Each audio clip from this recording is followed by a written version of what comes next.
morning. It's Weezy FS1. Skip the BS and put everybody after BS. PS, all I spit is FACTS. Be best, skip Bayless, yes, say less. Top for the top, apex, everyday flex. If you ain't got no haters, you ain't poppin', I ain't trying to hate. Let's have a Jordan and LeBron debate. I got time today, dripping on the chain. My diamonds say what they gotta say. If you think it's a game, I commentate, I ain't gotta play. On in the morning, I own my opponent. My competition is not an issue, it's cotton tissue. Unconventional, controversial, convoluted, unconditional, undeterred and undisputed. Good morning.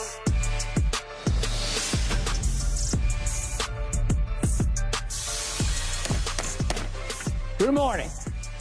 And Happy New Year to you, and Happy New Year to Richard Sherman, and Happy New Year to Michael Irvin. How are you guys this morning? Fantastic. I'm doing well. I hope you both got a little bit of sleep last night. And here we go. Just as important, Happy New Season to Cowboy Nation, which now wakes up to the distinct possibility of having 2 home sweet home playoff games in a Jerry world in which it has now won 16 straight games. All thanks to the Cry Eagles Cry, who blew a home game yesterday to the 3-12 Arizona Cardinals. Thank you, Beagles, for that. The Cowboys obviously have struggled on the road, but they're now 13.5-point favorites to cinch the 2 seed by winning at arch rival Washington Sunday. That's 4:25 Eastern on Fox. All of which inspires me to say, how about them Cowboys? But I will be the first to admit, the Lions rightfully beat our Cowboys on Saturday night at Jerry World. Our Michael Irvin was there for the halftime induction of Jimmy Johnson, of course, into the Ring of Honor. What a ceremony that was, finally. And Michael has made the point here on Undisputed that putting Jimmy into the ring could pave the way for a Super Bowl ring for our Cowboys, because it will finally break the 28-year curse of no NFC Championship games since Michael's Cowboys won, of course, the franchise's last Super Bowl in early 1996.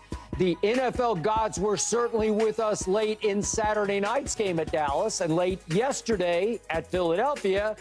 So now the question looms for Michael and Richard and I. Should the Cowboys be elated or deflated by Saturday night's outcome? Michael, you first, but this first. Do you agree with me that the Lions got robbed Saturday night at Jerry World? Well, I will start here first that I do believe, Skip, wow, on how you open this, talking about that old curse that hung over us for so long, the Jimmy Johnson curse. I don't know what else can explain what happened yesterday. I don't know how you can figure this thing out, that this thing went down the way it went down. And Dallas gets that game. And Philly does what happens in Philly. Yep. I said, man, I said to myself, even at that game, when I left that game, I will say this. I thought, I didn't feel like we won that game. Yeah. Like, you know what I mean? I didn't feel like we won that game. I was like, oh, my God. And you're headed into the playoffs on that note.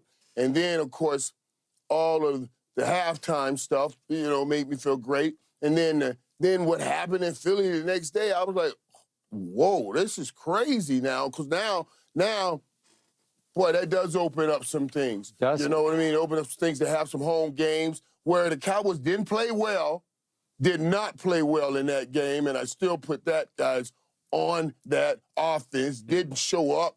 The defense did, again, a good job, Sherm, in holding them to 19 points. The same thing they did to Miami. You hold 19 points to me. That's good enough when you are running with the number 1 or number 2 or number 3 offense of the Dallas Cowboys, and that's what they've been the last few years. I just need them to get back to producing that. If the defense stays right where it is and keeping people to 19 points, those were pretty good, two pretty good teams at Miami and Detroit. So that Dallas defense, who got gashed in Buffalo, I thought fought back pretty well, but the offense, is not doing their part. And that's what I'm worried about right now, Skip. So I did leave that game feeling like, okay, we won, but it didn't feel like we won the game, to be honest with you guys. All right. Go, Richard. Yeah, I don't know if they got robbed, Skip. I thought there were plays in that game Dallas made that the Lions didn't make early on. I thought the interception late that Jared Goff threw was a heck of a play by the defense, and that was a play where they had a little bit of momentum. They had a chance to make plays down the stretch. They did eventually get down the field and score a touchdown. I do think this was a mistake on the referee's part, and I think the NFL went out of their way to make sure the world knew it was a mistake on the referee's part. They went out of their way to say, hey, these guys will not be reffing in the playoffs. You have it here first, which is something I don't remember if I've ever heard of the NFL ever doing before. And mind you, I've talked about this before. They have a system, a point system with these referees where if they have a certain amount of mistakes, they get marked down, their crew gets marked down, they get marked down as an individual, and it affects their ability to ref the playoff games in the Super Bowl, in the AFC, NFC championship games. So no question, this has always been the case, but they've never went out and totally exposed this system by saying, hey, these mistakes, including this decision and the tripping call, is the reason these guys, you will not see these guys in late January and early February. And so, I don't know. It just seems like it's a case of a guy, Brad Allen, the white cap, just going through the motions more than anything. Not actually listening, not actually paying attention to what's going on the field, but just going through the motions. He sees the guy coming in. He's been reporting eligible all day. He sees him doing this. And in reality, the Detroit Lions were trying to throw up smoke screens, which, there's no way to do in that situation because he's going to go to the defense and say, hey, 58, 68, they're reporting eligible. So no matter how much you hide it, no matter how much you sugarcoat it, disguise it, he's going to announce it to the defense if he said. Right. Right, we call it the Bill Belichick, when you're messing with the rules just a little bit, trying to mess with people. But go ahead, sir. I'm sorry about that. Yeah. No, it just was them getting a little bit too cute because at the end of the day, you want them both to report eligible. And I think the play would still work because nobody's paying attention to two tackles. Everybody's like, okay, the tackle's there. We don't need to worry about him. Let's stop this run or let's penetrate. Let's do whatever we need to do to win this play. They're not expecting Decker to come out for a pass. The problem is, I believe after you report, you got to come out. And so then that would have been an issue later on in the game, but it wouldn't have mattered here. Okay. So to me, in the end, the Cowboys couldn't lose for winning. Skip, let me go ahead. Skip. Can you reach? Wait, two people can't report, right? Two people can't report. Is that right? Can report. I don't know if that's to be true. I don't know if that's to be true. I haven't got that confirmed.